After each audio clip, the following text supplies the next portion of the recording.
আসসালামু আলাইকুম বন্ধুগণ, আশা করি আপনারা সবাই ভালো আছেন।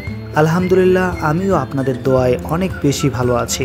আজ আপনাদের নিয়ে এসেছি বাংলাদেশের চট্টগ্রাম জেলার বাঁশখালী উপজেলায় অবস্থিত চাঁদপুর বেলগাঁও চা বাগানে। চাঁদপুর চা বাগানটি বাঁশখালী উপজেলায় পুকুরিয়া ইউনিয়নের পাহাড়ি এলাকায় প্রায় ৩,৪৭২ একর জায়গা জুড়ে বেলগাঁও চা বাগান অবস্থিত।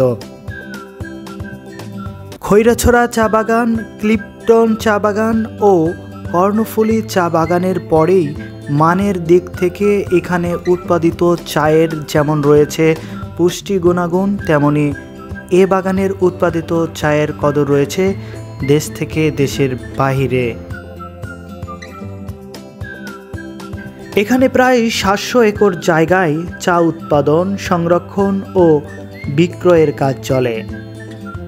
বর্তমানে এই চা বাগানে প্রায় ৭০০ নারী পুরুষ শ্রমিক চা পাতা সংগ্রহ থেকে শুরু করে বাজারজাতকরণ পর্যন্ত কাজে জড়িত হয়।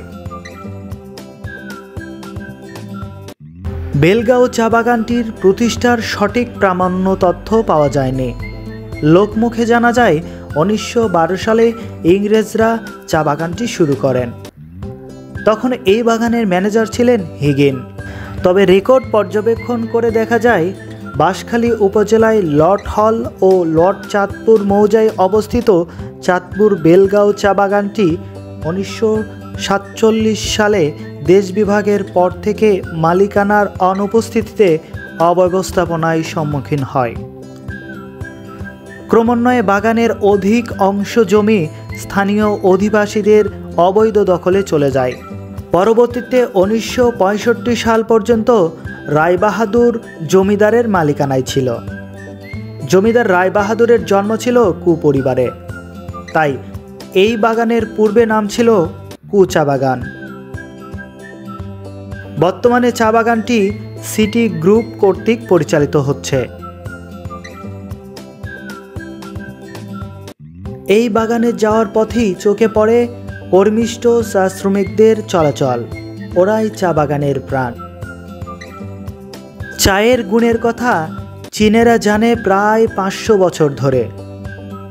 ইউরোপিয়ানরা জেনেছে ১৬১০ সালে। আর চায়ের সঙ্গে বাংলাদেশের পরিচয় ১৭০ বছরের। চা পাতা তুলতে হয় ২টি পাতা, ১টি কুড়ি। দেখে যতটা সহজ মনে হয়, পাতা তোলা ততটা সহজ নয়। শক্তির পাশাপাশি কৌশল জানাটা অতি প্রয়োজন। সূক্ষ্ম এই কাজ মেয়েরাই ভালো পারে। আর সময় ভেদে সারাদিনে ৭০ থেকে ১০০ কেজি পর্যন্ত চা পাতা তুলতে পারে ওরা।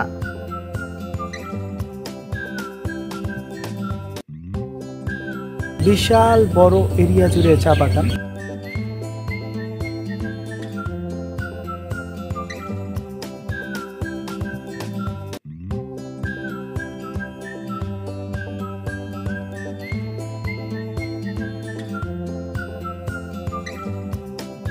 চা বাগানের সীমান্তেতে দেখতে পাবেন ঘরবাড়ি করে বসবাস করছে চা শ্রমিকরা।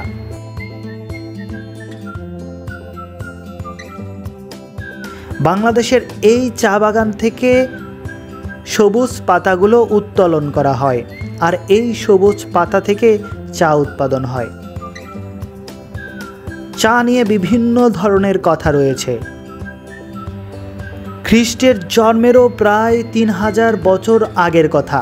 ধ্যানমগ্ন এক চীনা সন্ন্যাসী চোখের পাতা বারবার জড়িয়ে ছিল ঘুমে।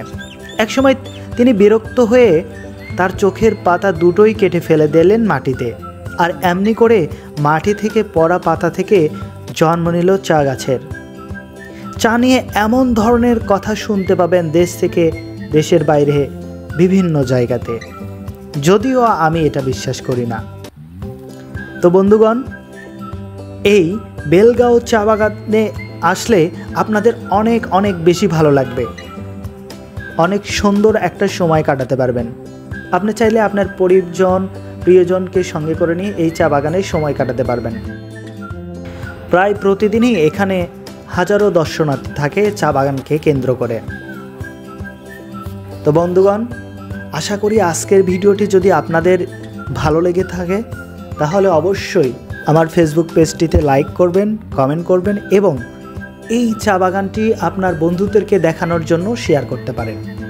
ধন্যবাদ সবাইকে। আবারও দেখা হবে নতুন কোনো ভিডিও নিয়ে। সেই পর্যন্ত সবাই সুস্থ থাকবেন, ভালো থাকবেন। আল্লাহ হাফেজ।